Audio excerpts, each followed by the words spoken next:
या ठिकाणी सर्वजण झुकलेलो आहोत।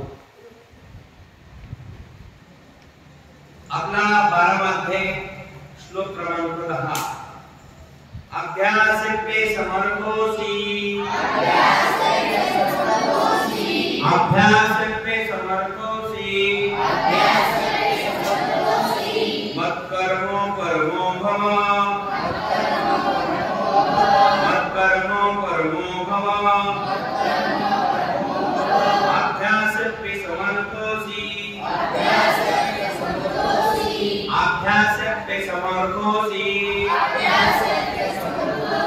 मत कर्मो परमो भव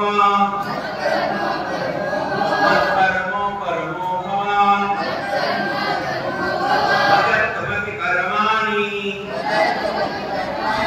मदत्तमपि कर्माणि कुर्वन् सिद्धिमवाप्स्यसि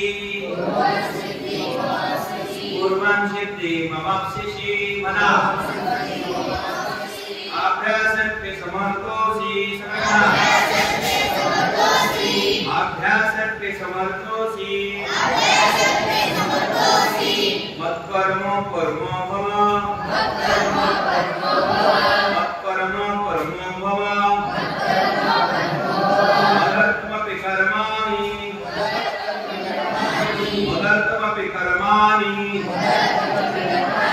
कुर्वन् सिद्धिमवाप्स्यसि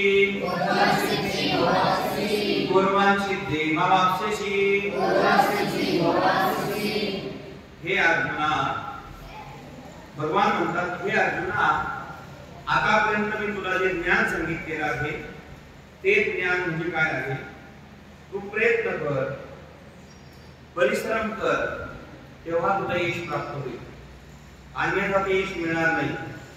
जर तू वर सांगितलेल्या अभ्यासालाही असमर्थ असतील तर केवळ माझ्या करता कर्म करायला पारायण हो। हे अर्जुना मी तुला जे सांगितलेलं आहे ते कर्म तुझ्या कोणता व्यवस्थित झालं नाही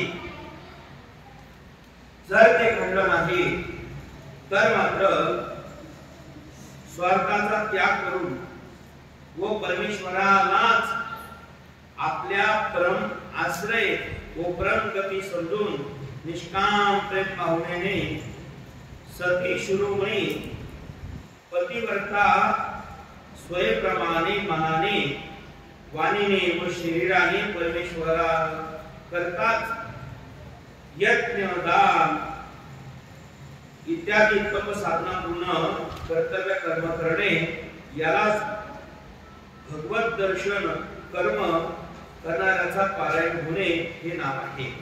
हे अर्जुना मी जे सांगितलेलं आहे त्याप्रमाणे जर तू अभ्यास केला या जगतामध्ये काहीही अशक्य राहणार नाही।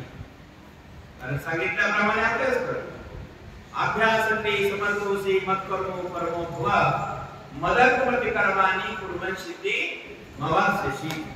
हे अर्जुना जर तू सांगितलेला अभ्यास असमर्थ असतील तर केवळ माझ्या करता कर्म पारायण हो। कारण अभ्यास करून कुठलीही गोष्ट साध्य करता येते कारण अभ्यासाने या जगतामध्ये एकही गोष्ट अशी नाही की ती अभ्यासाने पूर्ण होत पण अभ्यास केला आपला सकाळपासून काय अभ्यास चालू होतो कुठल्या सकाळी काय आहे आपल्याकडे योगासन प्राणायाम आहे योग आहे ना आणि मग सूर्य नमस्कार आहे की नाही तर बोला ना आहे ना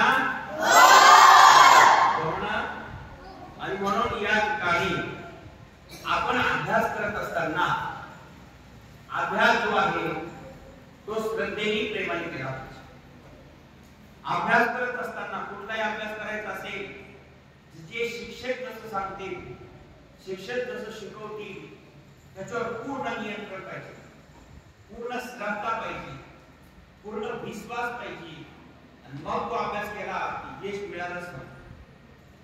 जर आमची श्रद्धा नसेल, विश्वास नसेल, श्रद्धा प्रेम विश्वास नसेल, तर मग तो अभ्यास कसा पूर्ण होणार आहे? याच्या करता काय करावं लागेल? तुम्हाला अभ्यास करताना लक्षपूर्वक ऐकावं लागेल, अभ्यास करताना श्रद्धा ठेवावी लागेल, आणि मगच फळ प्राप्त. कौरव पांडवांना ज्यावेळी द्रोणाचार्य शिकवत होते, द्रोणाचार्य शिकवत असताना 100 कौरव, एका लक्ष द्या सरळ बसा, 100 कौरव होते आणि 5 पांडव होते.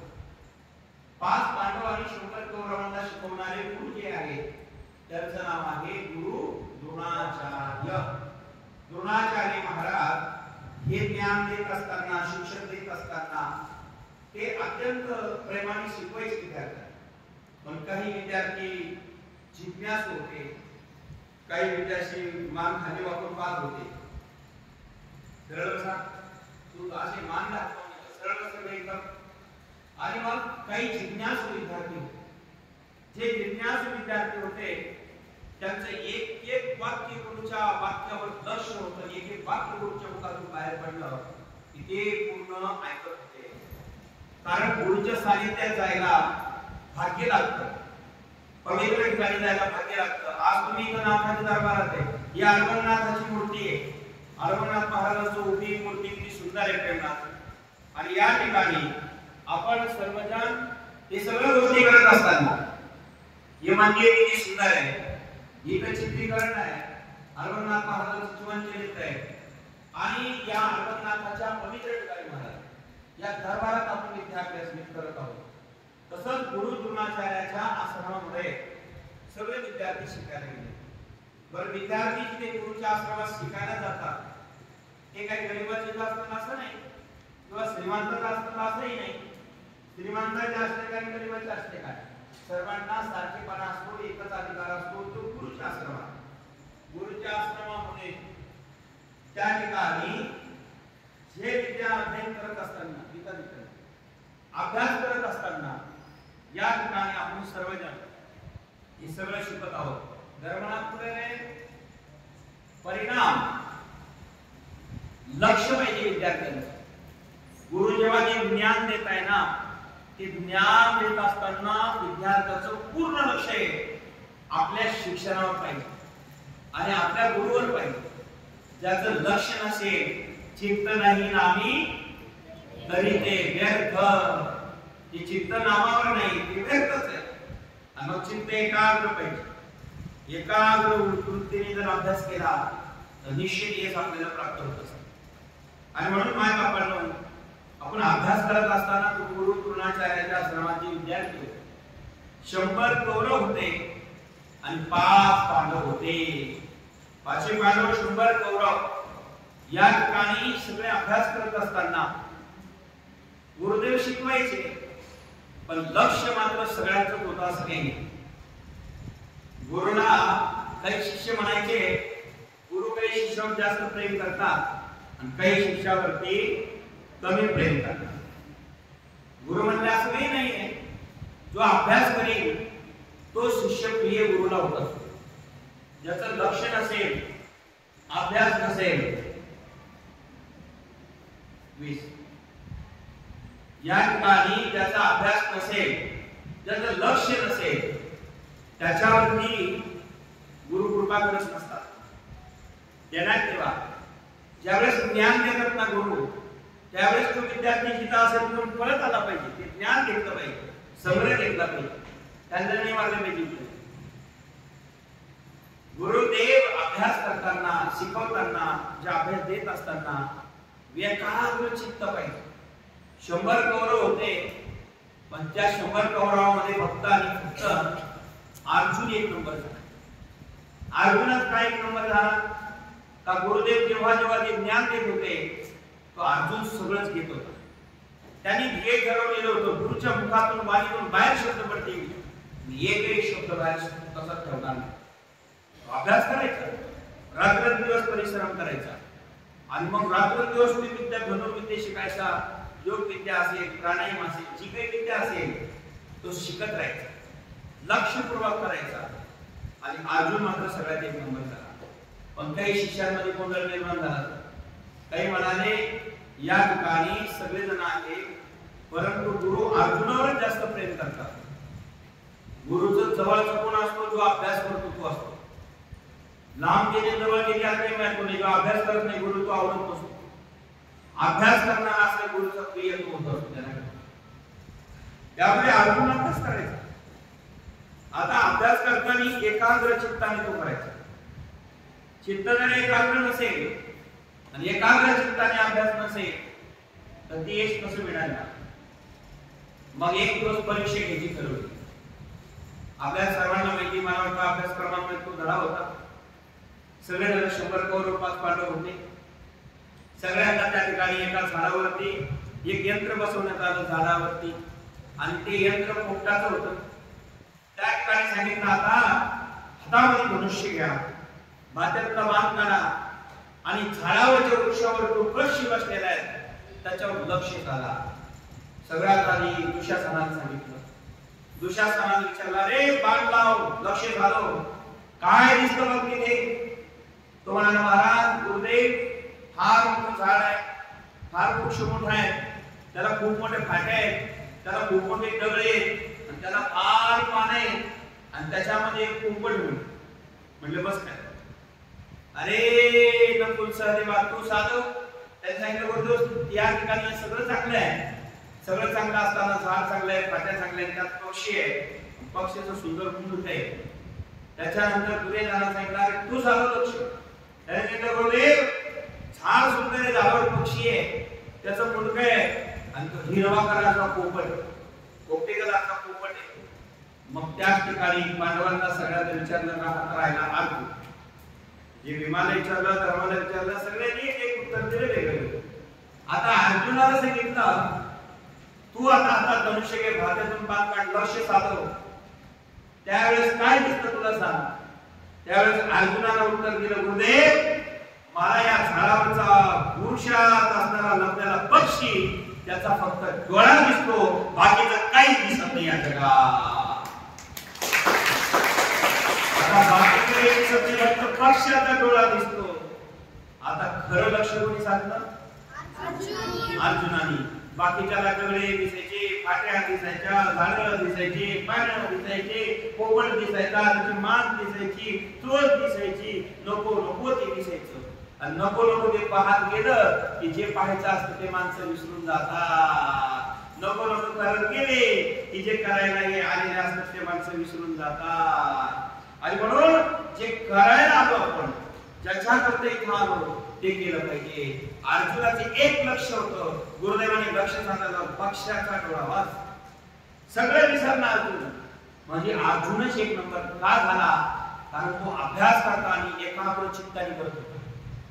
अर्जुनापेक्षा महाभारतामध्ये 8 युद्धे म्हणतो तेव्हा आहे, श्रेष्ठ होते. अर्जुनापेक्षा कोळंबकर सर 8 योद्धे जे होते ते सगळ्यात मोठे धनुर्धर होते.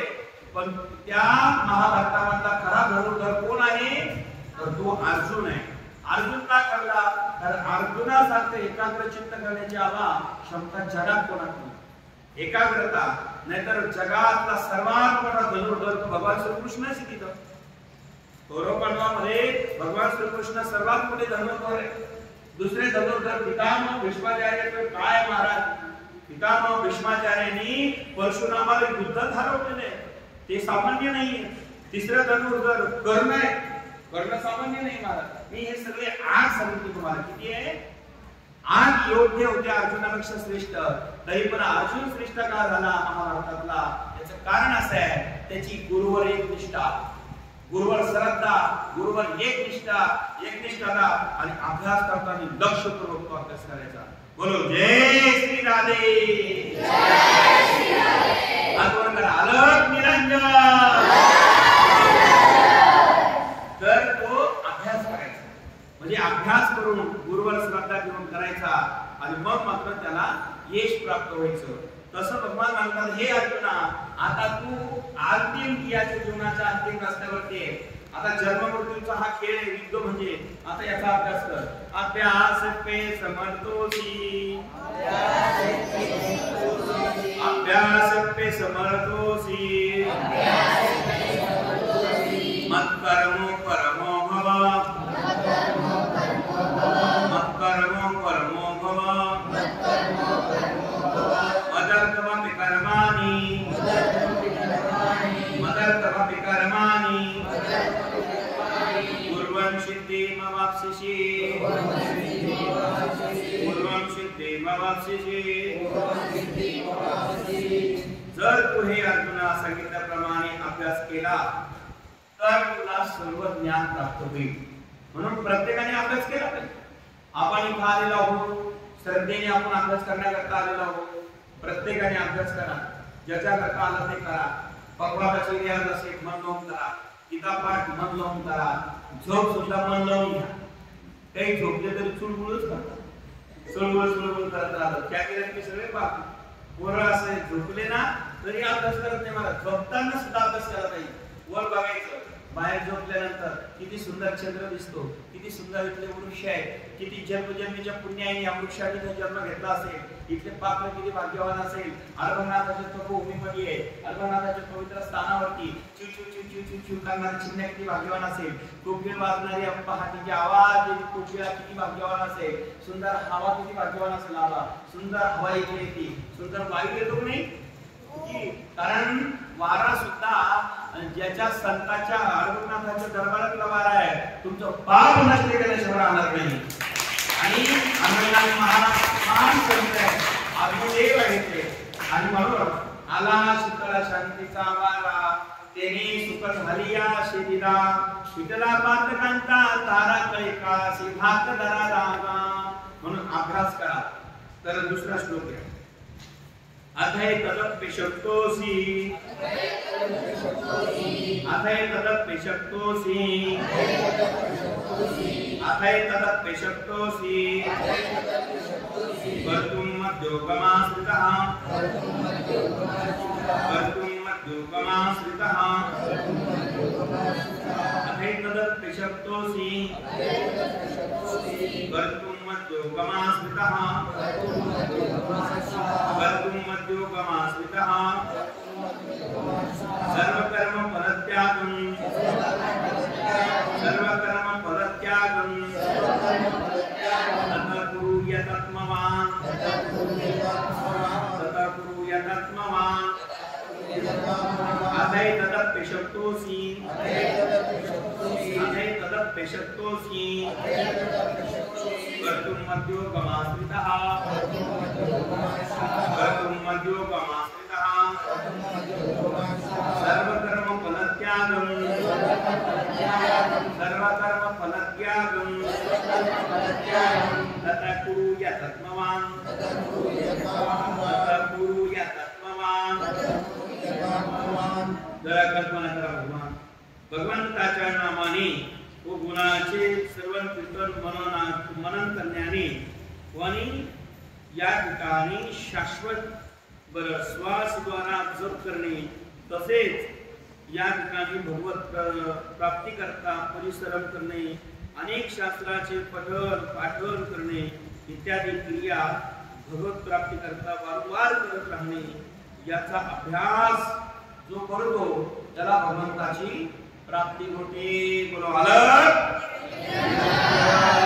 हे अर्जुना, जर माझी प्राप्ती स्वरूप जर माझी प्राप्ती रूप योगाचा आश्रय करून वर सांगितलेले साधन करायलाही तू असमर्थ असशील, तर मन बुद्धी इत्यादीवर विजय मिळवणारा होऊन सर्व कर्माचा फळाचा त्याग कर. भगवंत किती सांगताय सुंदर. जर तुला हे सगळं सांगितलं आणि कळालंच नाही आणि हे सगळं सांगूनही ऐकलं नाही, तर मग मात्र तू काय कर, मला अर्पण कर.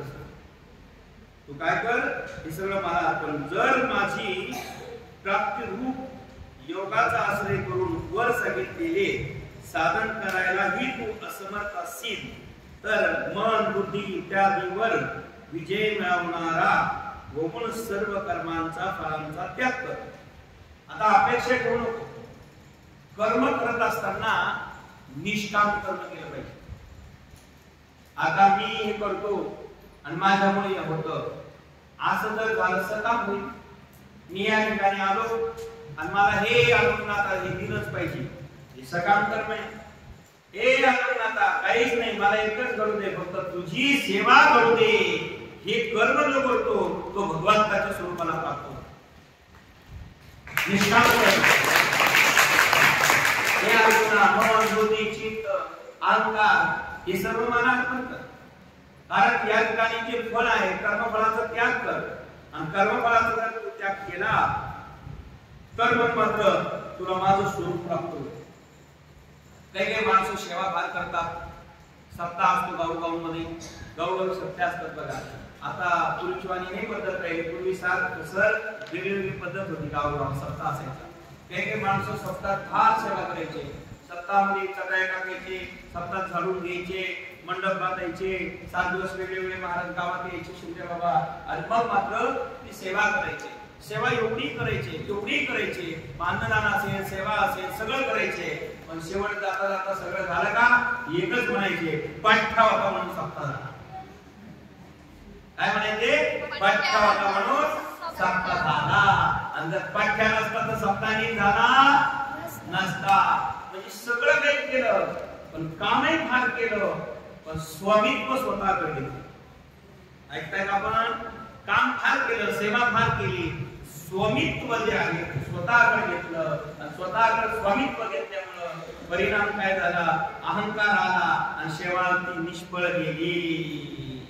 म्हणून तुकाराम महाराज म्हणतात, कामा रे बटीक सेवेचा सेवक, कामा रे बटीक सेवेचा सेवका, दिनपणे रंक तेथे भरे रे, दिनपणे रंक तेथे भरे, कामारी बटीका सेवेचा सेवका.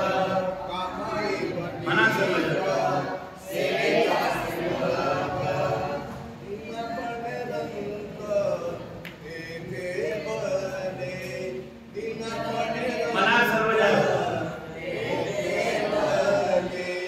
कामारी बटीक सेविता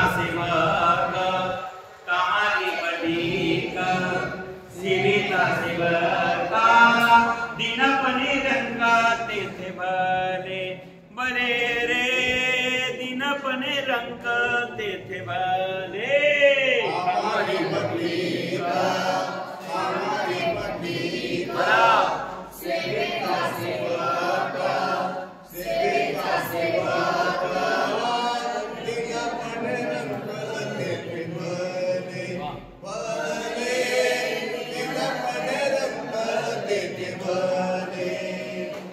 असा आहे कामारी बटीक सेविता सेवक, दिनपणे रंक तेथे भले. काम करताना सेवा करताना स्वामित्व आपल्याकडे घेऊ नका. माझे गुरुवारी नारंगिरी महाराज सराला बेटाचं काम पाहिजे. आम्ही जवळून पाहिलं. सरला बेटाची सेवा करत असताना लोक म्हणायचे, महाराज काय सप्ताह झाला, काय मोठं कार्य तुमचं, काय सप्ताह झाला. तर सर महाराज म्हणायचे, आमच्याकडून नाही, हे गंगागिरी बाबा करून घेते. म्हणजे सेवा करायची नारंगिरी बाबा, काम सर्व करायचे नारंगिरी बाबा, पण नाव सांगायचे गंगागिरी बाबा. तसं आज आपण सर्वजण करत आहोत, पण आपल्याकडून नारंगिरी बाबा करून घेताय, नारबंगनाथ करून घेताय. आपण सगळे जण निमित्त आहोत.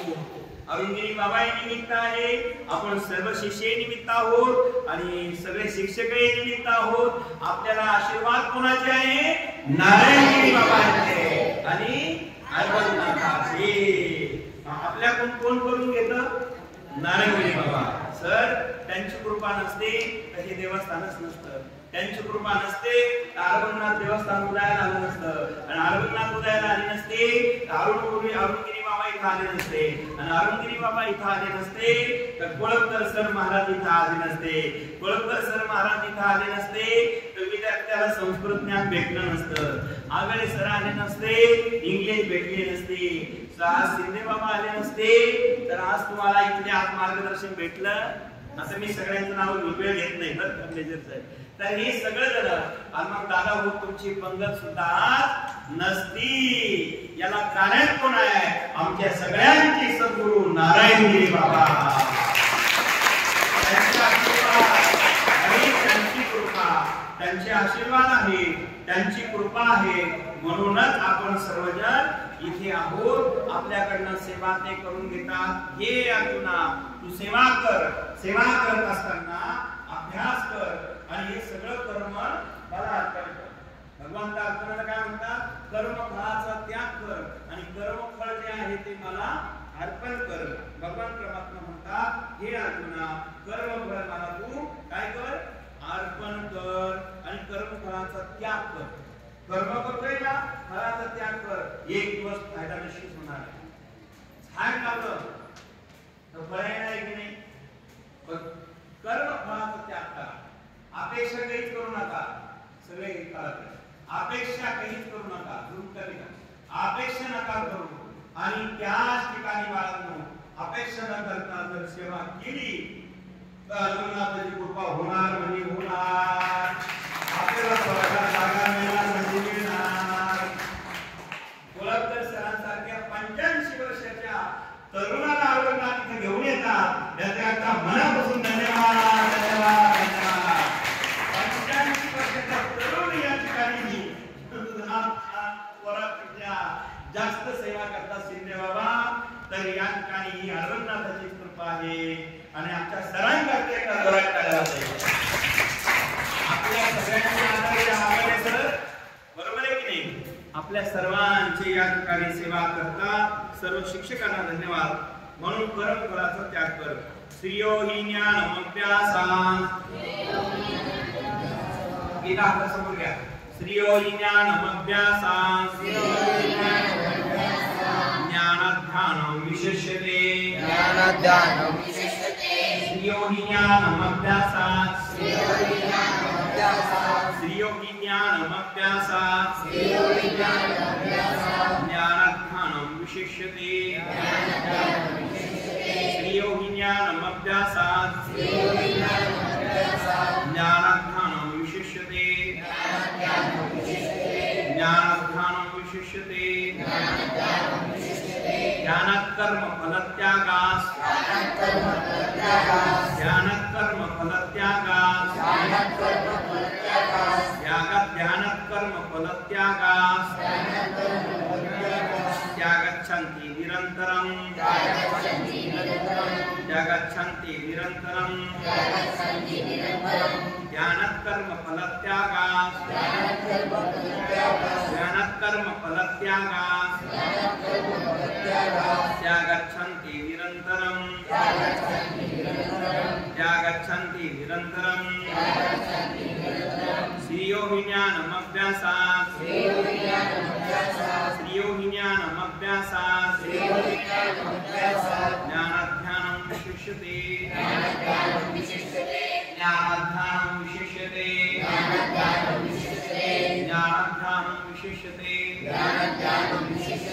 ज्ञानात् कर्म फलत्यागात् ज्ञानात् कर्म फलत्यागात् त्यागच्छन्ति निरन्तरं त्यागच्छन्ति निरन्तरं. हे अर्जुना कर्म न जाणता केलेल्या अभ्यासापेक्षा ज्ञान हे श्रेष्ठ आहे. भगवंत अर्जुना सांगतो हे अर्जुना कर्म न जाणता केलेला अभ्यासापेक्षा ज्ञान हे श्रेष्ठ आहे. कर्म न करणारा न जाणणारा माणूस परंतु त्याही पेक्षा मायबाप ज्ञान हे श्रेष्ठ आहे. श्रवणाने ज्ञान श्रवणाने व शास्त्र अध्ययनाने परमेश्वराच्या स्वरूपाचे जे अनुपान ज्ञान आहे ते होते. व नाव परमेश्वराचंच ज्ञान आपल्याला प्राप्त होतं. कारण परमेश्वराचं जे ज्ञान आहे ते मिळालं पाहिजे. श्रियो हि ज्ञानमभ्यासात् ज्ञानाध्यानं विशिष्यते. ध्यानात् कर्म फलं त्यागास त्यागासाठी निरंतरम. जीवनामध्ये सगळ्यात महत्वाचं कर्म करणारा कर्म न जाणता केलेल्या अभ्यासापेक्षा ज्ञानश्रेष्ठ होय. ज्ञानापेक्षा मग परमेश्वराच्या स्वरूपाचे ध्यान श्रेष्ठ आहे आणि ध्यानापेक्षाही सर्व कर्माचा फळाचा त्याग हे श्रेष्ठ आहे. कारण त्यागाने ताबडतोब परमेश्वराची प्राप्ती होते आणि मनाला शांती मिळते. आता 3 गोष्टी या ठिकाणी आहेत. तुम्हाला थोडं संक्षिप्त सांगून करणार नाही, थोडा विस्तार करू का सर याचा? सर आता ऐका, आपण याचा विस्तार असा आहे, जीवनामध्ये सर्वात महत्वाचं कर्म ते म्हणजे काय आहे? ज्ञान. श्रेय विज्ञान अभ्यासात ज्ञान जे आहे ते श्रेष्ठ आहे. प्रत्येक गोष्टीचं ज्ञान पाहिजे माणसाला. तुम्ही या ठिकाणी आलेले आहात, आता इथं आले, या भूमीचं ज्ञान झालंय तुम्हाला? झालं की नाही? सर शिकवलं की नाही? आपण इथे बसलेलो आहोत, ही भूमी कोणाची आहे? अरण्यनाथाने किती वर्ष तप केलं? सरळ बसा. आवाज नाही आला. आवाज नाही आला नाही? आता शिक थोडा. 12 वर्ष ध्यान केलं अरण्यनाथाने. सार्थक महाराज बडोगे सार्थक. परिणाम किती वर्ष ध्यान केलं? 12 वर्ष ध्यान केलं. मग 12 वर्ष कोणी ध्यान केलं? काय केलं इथं? ध्यान तपश्चर्या. हे ज्ञान तुम्हाला झालं का? बरं, इथली कथा माहिती आहे का? कोणी सांगितली? किरण महाराज. ओके. अरण्यनाथाचं तपोभूमीचं ज्ञान झालं मग? ठीक आहे. आता किरण महाराजांचा दुपारून क्लासला एक परत पुढचा प्रश्न विचारा. मग ठीक आहे. माझा मुद्दा काय आहे? ज्ञान होणं गरजेचं आहे. बरोबर आहे की नाही? आता हा माईक आहे, याचं ज्ञान होणं गरजेचं आहे की नाही? माईक कुठे आहे? माईक इथे आहे. माईक म्हणून करंट आहे. करंट तिकडून येतं, या वायर मधून आवाज तिकडे जातो आणि भोंग्यातून तुम्हाला ऐकायला मिळतो. आता भोंग्यातून हा आवाज कसा येतो याचं ज्ञान आपल्याला आहे का? आता सांगा, मी बोलतो इथे आणि ऐकायला कुठे येतो तुम्हाला? बोलतो कुठे? बोलणं इथे आहे ओम, आणि आवाज कुठे येतो? म्हणजे याचं ज्ञान झालं का? म्हणजे ज्ञान नाही झालं का? काय ज्ञान झालं बरं? मॅडम का बरोबर.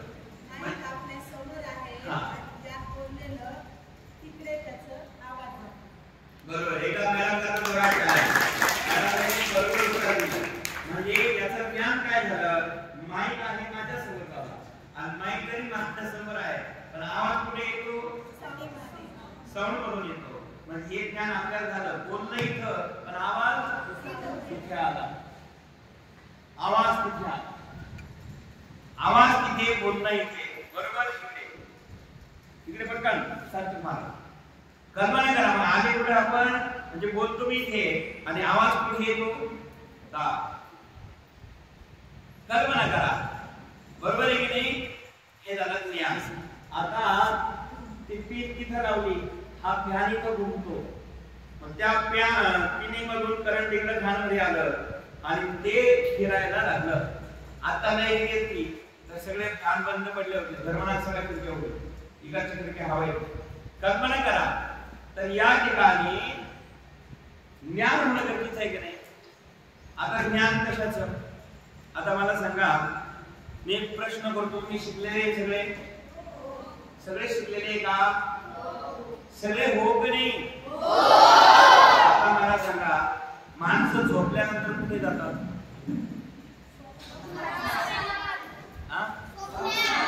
स्वप्नात. वा वा, चांगलं ज्ञान तुम्हाला. माणसं झोपल्यानंतर स्वप्नात कसं काय जातील? स्वर्गात जातात. अरे वा, आपण फार हुशार आहे. बघा सिद्धे बाबा स्वर्गापर्यंत अर्जुनाचे विद्यार्थी पोहोचल्याबद्दल धन्यवाद. काय ज्ञान आहे बरं का. मला स्वर्ग कसा असतो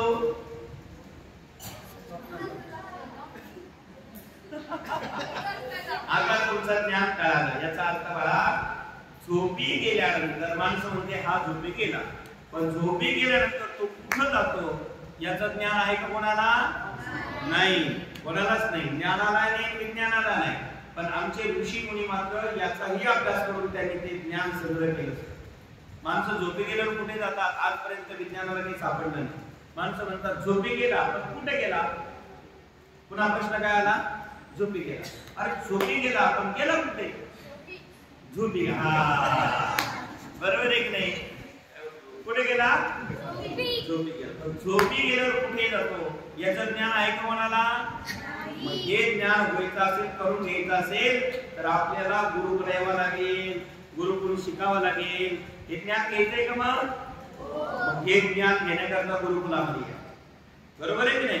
मग ज्ञान हे श्रेष्ठच आहे. मग कुठलंही ज्ञान असू द्या ते श्रेष्ठच आहे. धनुष्यावर बाण लावण्याचं ज्ञान आहे श्रेष्ठच आहे. गाडी चालवण्याचं ज्ञान आहे श्रेष्ठच आहे. विटुराटू खेळण्याचं ज्ञान आहे श्रेष्ठच आहे. बॅट बॉल खेळण्याचं ज्ञान आहे श्रेष्ठच आहे. चेंडूकोळी खेळण्याचं ज्ञान आहे श्रेष्ठच आहे. क्रिकेट खेळण्याचं ज्ञान आहे श्रेष्ठच आहे. आता किती सांगितलं मला. तर हे ज्ञान श्रेष्ठच आहे. आरती करण्याचं ज्ञान श्रेष्ठच आहे. ज्ञान कुठले असू द्या ते घेतलं पाहिजे आणि ते समजून घेतलं पाहिजे. ते श्रेष्ठच आहे. पण ज्ञानापेक्षा ध्यान श्रेष्ठ आहे. ज्ञानात ध्यान विशेषते. हे अर्जुना ज्ञानापेक्षा ध्यान श्रेष्ठ आहे. म्हणून प्रत्येकाने ध्यान केलं पाहिजे. सरळ बसा असे आता असे गुडघ्यावर ठेवायचे आणि असे ध्यान उतरायला सरळ बसा. रोज ध्यान करायचं. मी जन्माला आलो, जन्माला आल्यापासून आजपर्यंत काय करत आहे. या ठिकाणी आलो, मी जन्म घेतला आणि जन्म घेतल्यानंतर खऱ्या अर्थाने मी जन्माला कुठे आलो, जन्म कुठे घेतलेला आहे आणि आता मी आई वडिलांकडे जन्माला आलो, शिक्षण घेत आहे. शिक्षण घेऊन मला आता पुढे काय करायचं आहे. कोणाला नोकरी करायची असेल, कोणाला बिझनेस व्यवसाय करायचा असेल आणि हे सगळं केल्यानंतर लग्न करायचं असेल. लग्न झाले पोरं व्हायचे दोन-चार, त्यांचे परत अभ्यास करायचा असेल, त्यांचे पोरं झाले का पुन्हा तुम्हाला म्हातार व्हायचं असेल आणि म्हातार झालं की एक दिवस म्हणजे आंदोलन संस्थांमध्ये जायचं असेल असं म्हणतो मी. तर कल्पना करा या सगळ्या गोष्टी. मागून इकडे इकडे बस. हा कुठे होते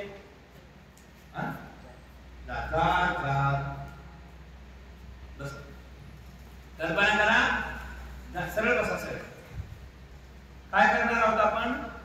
हे ध्यान केलं, लग्न झालं, लग्न झाल्यानंतर काय होणार हे सगळ्या गोष्टी होणार आणि मग मात्र एक दिवस आपण बोला ना सगळं काय होणार जाणार कुठे बस. चांगलं ज्ञान झालं बरं सर. बस याचा अर्थ एक दिवस जाणार आहे. पण हे ज्ञान हे आपल्याला कळालं पाहिजे आणि ज्ञानातून ध्यान केलं की मग हे समजेल. मग ध्यान केल्यानंतर जर आपल्याला कळत असेल तर ध्यानामध्ये ज्ञान श्रेष्ठ आहे. ज्ञानापेक्षा ध्यान श्रेष्ठ आहे.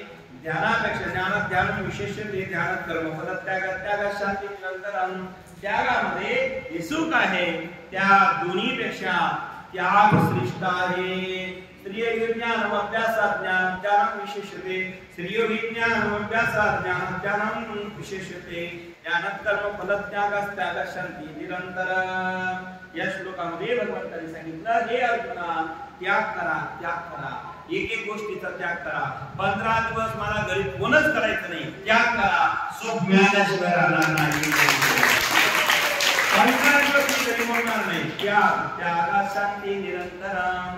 बर वर्षातून एकदा तरी मी आनंद संस्थांना शिबिराला 15 दिवस येणारच. घराचा त्याग करा. अभ्यास झाल्याशिवाय राहणार नाही. म्हणजे त्याग श्रेष्ठ आहे. त्याग हा म्हणजे ज्ञानापेक्षा त्याग श्रेष्ठ आहे. त्यागाने सुख आहे, लोकांनी दुःख आहे. लोक दुःख देतो, त्याग सुख देतो. हे अर्जुना श्रीयोगी ज्ञान अभ्यासात ज्ञानात ध्यान विशेषते. ज्ञानात कर्म फलात त्यागात शांती निरंतर. निरंतर सुख पाहिजे, निरंतर शांती पाहिजे, तर ती त्यागात आहे. आमच्या धनवटे भाऊने 15 दिवस आता त्याग केला घराचा, काय सुख आहे. 15 आणि 16 17 होती. आमचे मेजर साहेबांनी त्याग केला, काय सुख आहे. आणि आगळच बोलतो राम राम राम राम दोघं पती पत्नी अगदी दरवर्षी या ठिकाणी त्याग करून येतात, काय सुख आहे. आणि आमचे कोळपकर महाराज वा वा वा.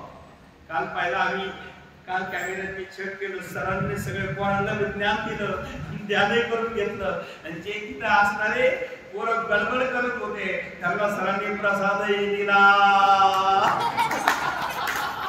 दिला पोरं धिंगाणा करत होते, म्हणजे सरांचं ध्यानही तुमच्याकडे होतं, बरोबर. पोरं त्याला खेळत होते काहीतरी. तर बाळांनो, आपण खेळण्याकरता नाही आलो, आपण इकडे तिकडे नुकसान करायकरता आलो नाही, हे ध्यानात ठेवा. त्याकरता ध्यान करा.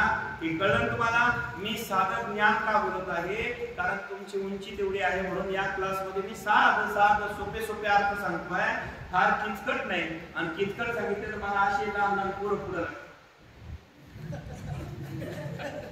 म्हणजे कळलं तुम्हाला. म्हणजे ते व्यवस्थित सांगण्याकरता आता हे लहान पोराला समजेल असं सांगावं लागतं की नाही. एक पोरगा काय झालं, महाराज आले म्हणून सांगतो. आज आमच्या आवाजची पंगत आहे ना, बरं का. काय झालं, एक पोरगा लहान होत परत. इकडे बघा, माझ्याकडे बघा रे सारखं सगळे जण या या ठिकाणी एक पोरगा लहान होत. अलग लक्षात, लहान पोरग होतं. बस आजीबाई सगळं ते चालत नव्हतं. आजीबाई सगळ्याचं चालत नसल्यामुळे आजीबाई फार हुशार होती. आजी फार हुशार होती, पोरग फार थोडीचं होतं, चालतच नव्हतं. आणि त्याला आजीबाईच्या कळ्यावर कसे सवय होती. अशा बाबतीत आजी होती, तिच्या कळ्यावर कसे सवय. काहीचे पोरं आईचे लाडके नसतात पण आजीचे असतात, आणि आजोबाचे जास्त असतात. म्हणजे आजोबाचे ना आजीचेच लाडके असतात, आणि आजोबावर जास्त प्रेम करतात नाही दादा. पोरं हे लाडके असतात, पण आजोबावर प्रेम करणारे पोरं, आजीवर प्रेम करणारे पोरं होते. आता काय झालं, आजीबाई आजोबा हे पोराला सांभाळतात. घरात दुसरे काम नसतं किरण महाराज, तर सांभाळतात, बरोबर आहे की नाही. आता परिणाम असा झाला, पण आजीला ते पोरग जर मोठं मोठं होत चाललं, दांडगो होत चाललं. दांडगो पोरग गेलं, अरे ते बोल आहे का, आहे ना, ठीक आहे ठीक आहे पण हो त्याची मस्ती तुझं. तुम्ही नका मस्ती घेऊ, असता आनंद झाला ठेवा, तो मस्तीत आहे बरं का. आता तो पोरगा काही चालत नव्हता. आजी काय म्हणायची, मला ते बघ आपल्या ते झाडे समोरचं नीट आहे का, तिकडे लक्ष द्यावा. तुम्हाला एक पुढं कामाला येईल. ते झाड आहे ना, कोणतं झाड, ते बघा बागाला पोहोचलं सांगतो. तुम्ही इकडे काय ते झाड जे आहे ना, ते झाडापर्यंत गेला की तिथे आपल्याला त्यांच्या घरी पोहोचायचंय. ते पोरग धरणार, तिथलं जोर थांबतं. आणि मग आता आजीबाई आलं का आश्रम, आलं का ते घर. आजी म्हटली बाळा आता लगेच येणार आहे बघ, ते जवळ झालं. आता तू ते खांब आहे ना, त्या पोलचं खांब आहे ना, तिथपर्यंत जा, आपल्याला तिथंच थांबायचंय. तिथपर्यंत ते पोरग तुरु पळत जातं. तिथे गेलं का आता ते जाऊन थांबतं. आजीबाई मागून येते. आजीबाई तिथून आले का आता ते म्हणतात आलं का अजून आश्रम. म्हटले नाही नाही, अजून त्या ठिकाणावर ती कमान आहे ना, तिथपर्यंत जावं लागेल. तिथे गेलं की लगेच आश्रम येईल. मग ते पोरग तुरु आजीच्या पुढे पळत जातं. आणि आजीच्या पुढे गेलं की मग कमानीकडे जाऊन थांबतं. आजीबाई हळूहळू येते. आलं काय आश्रम, नाही रे बाबा आता ते बघतो मंदिराचा झेंडा दिसतो ना, तिथपर्यंत लगेच आश्रमच आहे. ते पोरग तुरु पळत येतो, झेंड्याकडे जाऊन थांबतं. आई आलं का आश्रम, ते बघा आता झेंड्यातून पोरग पुढीकडे गेला की गेट उघडलं जाईल. गेट उघडले की पोरांचा क्लास त्या ठिकाणी आरोग्य संस्थान शिबिर चालू आहे. तिथं मध्ये गेला की आपल्याला नाथाचं दर्शन होईल. ते पोरग तुरु मंदिराच्या गेट मध्ये येतं. आलं काही असतं, हो म्हणले ते बघा शिबिरातले पोरं किती सुंदर बसलेले आहे, किती सुंदर शिकताय. महाराज आसनावर बसलेले, शिंदे बाबा पण आज आलेले आहे. ते बघा चष्मा घालून किती सुंदर दिसताय, गंध लावून आहे, आवाच्या पूजेसाठी आलेले आहे. बघा म्हणजे त्या ठिकाणी शिंदेबाई पण आलेल्या. म्हणजे लक्षात आलं मला काय सांगायचं, आजीबाईंनी ते पोरग कडेवर बसत होतं. आता त्याला घेणं शक्य नव्हतं, त्याला फक्त ज्ञान देत गेली, लाडीपुडी नवीन गेली आणि मग मात्र आजी तिथपर्यंत त्याला घेऊन गेली. तसंच आहे, आपल्याला देवापर्यंत जायचं आहे. संत सरळ सरळ लाडीपुडी लावतात. अगदी लाडीपुडी कसं ते आजीबाईला लावतात, सोपे सोपे मार्ग सांगतात आणि आपल्याला त्याच्यातून ज्ञान श्रेष्ठ देतात आणि देवाच्या घरापर्यंत पोहोचवतात.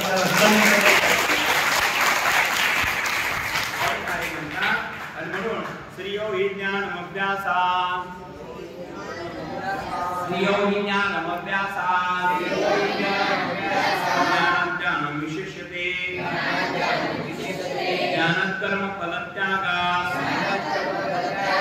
त्यागसंति निरंतरम हे अर्जुना म्हणून त्याग करा अद्विष्टा सर्वभूतानां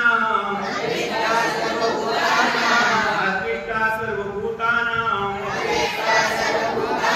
मैत्र करुणये वच मैत्र करुणये वच अद्विष्टा सर्वभूतानां मैत्र करुणये वच मैत्र करुणये वच निर्ममो निरंकार निर्ममो निरंकार समदुःख सुखक्षमी समदुःख सुखक्षमी संतुष्ट सततं योगी यदात्मा दृढ निश्चयः संतुष्ट सततं योगी यदात्मा दृढ निश्चयः यदात्मा दृढ निश्चयः मयार्पित मनोर्बुद्धि